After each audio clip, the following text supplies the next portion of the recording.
1592년 5월 왜군들이 임진왜란을 일으켜 조선 땅을 침범한 이후 1598년에 전쟁이 끝나기 전까지 조선의 백성들은 참혹한 전쟁 속에서 무수히 많은 고통을 받아야만 했죠. 그런데 임진왜란 동안 수많은 왜군들이 조선의 병사들과 백성들을 학살하고 있을 때 조선의 편에 서서 침략자들을 상대로 싸웠던 왜군 장수도 있었다고 하는데요. 바로 오늘 이야기의 주인공인 사야가 김충선입니다. 사야가가 직접 집필한 모화당문집에 따르면 사야가는 다른 일본인들과는 달리 어려서부터 유학에 심취해 있었고 조선과 중국의 문화를 동경했으며 상대적으로 비루한 일본의 현실에 수치심을 느꼈다고 하죠. 그는 몰락한 일본 유명 가문의 후계자였는데 그의 가문을 몰락시킨 사람이 바로 도요토미 히데요시였습니다. 조선을 침략할 마음을 먹은 도요토미는 사야가에게 조선으로 가서 싸우지 않으면 네 아내와 딸이 무사하지 못할 것이다 라는 협박을 했고 사야가는 어쩔 수 없이 일본을 떠나게 되죠. 얼마 후 그는 가토 기요마사의 좌선봉장을 맡아 3,000명의 병사를 거느리고 조선에 상륙하게 되는데요. 전쟁이 진행되던 어느 날 사야가는 자신의 병사들에게 무참히 살해당하는 조선인 모녀를 보게 됩니다. 그는 그 모녀를 보면서 자신의 아내와 딸을 떠올렸고 아무 명분도 없는 침략전쟁을 일으킨 왜군의 환멸을 느끼게 되었죠. 때문에 이후로는 부하들에게 약탈을 금지할 것을 명령했고 주위의 조선 백성들에게도 자신은 조선을 침략할 뜻이 없음을 계속해서 알렸습니다. 이후 경상도 병마절도사 박진에게 저는 불행하게도 문화가 꽃핀 땅에서 태어나지 못했다는 이유로 오랑캐 나라에 태어나서 오랑캐로 살다 죽게 되었으니 이 얼마나 한스러운 일이겠습니까? 이 사실 때문에 때로는 눈물을 흘리고 때로는 잠도 자지 못한 채 많은 고민을 했습니다. 이제부터라도 조선의 예절과 풍속을 아름답게 여기고 예의를 아는 나라의 백성이 되고 싶습니다. 라는 내용이 담긴 편지를 보내 조선의 편에 서고 싶다는 뜻을 밝히고 이후 자신과 뜻을 같이 하는 500명과 함께 항복하게 되죠. 선조는 그의 투항 소식을 듣고 크게 기뻐하며 그의 무예를 시험해본 후 곧바로 벼슬을 내려주고 조선을 위해 싸우도록 했습니다. 그는 영남 지방에서 3,000명의 부하를 이끌고 싸우게 되었는데 당시 조선군의 무기 상태가 너무나 부실한 것을 보고 각 지역에 있는 조선군에게 조총을 만드는 법과 조총을 다루는 법을 알려주게 되죠.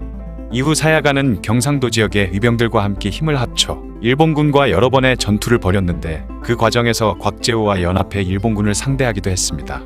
그는 임진왜란 동안 무려 78회의 전투를 치렀으며 이때의 공을 인정받아 정삼품 첨지중추부사가 되었죠. 1597년에 정유재란이 발발하자 손시로 등에 항복한 왜군 장수들과 함께 의령 전투에서 공을 세웠고 이어진 울산성 전투에도 참여해서 울산외성에 농성 중이던 가토의 일군을 섬멸하는 공을 세웠습니다. 이때의 공으로 종이품 가선대부까지 승진한 사야가는 도원수 권율과 어사한중겸의 추천을 받아 선조로부터 김충선이라는 조선 이름을 하사받게 되죠. 김충선에 대한 기록 대부분이 그가 직접 쓴 모화당문집에 나와 있는 것들이기 때문에 그에 대한 기록이 모두 사실인지는 알 수 없지만 종이품의 벼슬까지 받은 기록을 봤을 때 그가 임진왜란에서 많은 공을 세웠다는 것만은 부정할 수 없는 사실이며 당시의 조선 조정 역시 이를 인정한 것으로 보입니다. 물론 항복한 왜군 장수에게 벼슬을 내린다는 상징적인 의미도 있었겠지만요. 기록을 봤을 때 조선의 조총을 각지로 보급한 것은 이순신 장군이지만 당시 김충선과 이순신 장군이 주고받은 편지에서 김충선이 이미 조총을 개발하여 훈련하고 있다 라고 한 기록이 있는 걸로 봤을 때 조총을 개발하고 생산하는 작업은 김충선이 한 것으로 보입니다. 그는 일본에서 서양으로부터 조총을 먼저 도입한 사이가 지방 출신이었던 데다가 그의 집안 자체도 대대로 각종 무기들을 만들었을 만큼 무기 제조에 대한 조예가 깊었으며 애초에 김충선 본인도 일본에서 조총부대의 지휘관 출신이었다고 하죠. 일본의 조총 개발 역사와 아주 인연이 깊은 인물이었던 것입니다. 때문에 그는 조총에 대한 구조와 제조 기술에 매우 밝았죠. 그는 단순히 조총을 만드는데 그치지 않고 화포와 화약의 개량에도 관여했으며 일본의 조총을 이용한 전술까지 가르쳤습니다. 또한 사격과 검술에도 매우 뛰어났기 때문에 병사들의 총술과 검술 훈련까지 시켰다고 하죠. 임진왜란 이후에는 북방 이민족들의 침입이 자주 일어나자 자진해서 북방의 변경 방어에 나섰다고 하는데요. 그렇게 10년 동안 북방 변경 수비를 한 공로로 정의품 정원대부의 벼슬을 받게 됩니다. 1624년 이괄의 난이 일어났을 때 이괄군에 항복한 왜군 출신들이 많이 가담했었는데 그중 서아지라는 인물은 무예가 워낙 뛰어나 조선의 병사들이 그를 상대하는데 애를 먹었다고 하죠. 그때 김충선이 서아지를 만나 그의 잘못을 꾸짖은 후 치열한 결투 끝에 그의 목을 베어버렸다고 합니다. 김충선이 이렇게까지 한 이유는 이괄의 반란군에 항해들이 많이 가담해서 반란을 일으켰기 때문에 당시 조정에서는 이러한 항해들을 배은망덕한 놈들이라 여기며 분노했고 같은 항해 출신인 김충선에게까지 이심의 눈초리를 보냈기 때문이죠. 똥줄이 탄 김충선 입장에서는 자신의 결백을 증명하고 사람들의 의심을 피하기 위해서라도 반란군과의 전투에 나설 수밖에 없었던 것입니다. 김충선은 그 후 병자호란 때 쌍령 전투에도 참전해서 청나라군 500기를 전멸시켰으며 끝내 인조를 비롯한 조선 조정이 항복했다는 소식을 듣고는 크게 소리내어 통곡하면서 대구의 농리라는 곳으로 내려가 은둔 생활을 했다고 하네요. 앞서 말했던 것처럼 지금까지 남아있는 그와 관련된 기록들 대부분이 김충선 본인이 직접 쓴 모화당문집을 바탕으로 하고 있기 때문에 그 기록들을 100% 믿을 수 있는 것은 아닙니다. 때문에 역사가들도 모화당문집은 그 뼈대가 사실에 근거한 것으로 보이기는 하지만 세부 사항들은 철저한 사료 비판이 필요하다고 주장하죠. 먼저 사야가가 조선과의 전쟁 자체를 못마땅하게 생각해서 조선 땅에 상륙하자마자 항복을 했다는 부분입니다.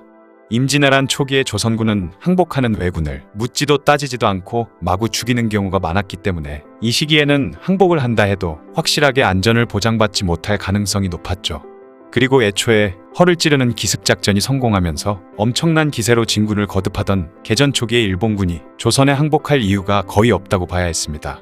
실록에서 사야가 등 항복한 왜군에 대한 대우를 어떻게 할지 정하는 논의가 나오는 장면도 명나라군이 참전하면서 전황이 일본군에게 크게 불리해지고 난 후인 1593년 무렵이 돼서야 처음으로 등장하기 시작하는데요. 때문에 사야가가 실제로 투항했던 시점이 상륙 직후인 임진년이 아니라 상륙하고 나서 시간이 좀 흐르고 나서 일본군이 불리해진 이후인 1593년이었을 것으로 짐작되죠. 그리고 그가 항복한 진짜 이유는 단순히 목숨을 건지기 위한 것이거나 어차피 일본으로 돌아간다 하더라도 도요토미의 지배 아래에서는 제대로 된 생활을 할 수 없는 입장이었기 때문이었을 거라고 추측하는 의견들이 많다고 합니다. 일본의 유명 소설가인 시바 료타로 같은 사람도 이런 의견에 동의하며 당시 전국시대의 상식에 비추어 보면 적군에 항복한 무사가 어제까지의 아군에게 활을 쏘는 것은 흔하게 볼 수 있는 일이었다. 사야가도 분명 그랬을 것이다 라고 말했죠. 또 함께 조선으로 귀화한 인원수도 모화당문집에서 주장하는 500명이 아니라 혼자서 항복했거나 소수의 부하만을 데리고 항복한 것으로 짐작됩니다. 물론 이처럼 그와 관련된 기록 중 검증이 필요한 부분이 있는 것은 사실이지만 그가 조선에 귀순한 이후에는 죽을 때까지 조선에 충성하며 수많은 공을 세운 것 또한 기록에 남아있는 부정할 수 없는 사실이죠. 지금까지 조선의 편에 서서 싸운 왜군 장수 사야가 김충선의 이야기였습니다. 영상을 봐주셔서 감사합니다. 더 재미있고 유익한 영상으로 다시 찾아뵙겠습니다. 구독과 좋아요 꾹 눌러주시고 댓글도 부탁드려요.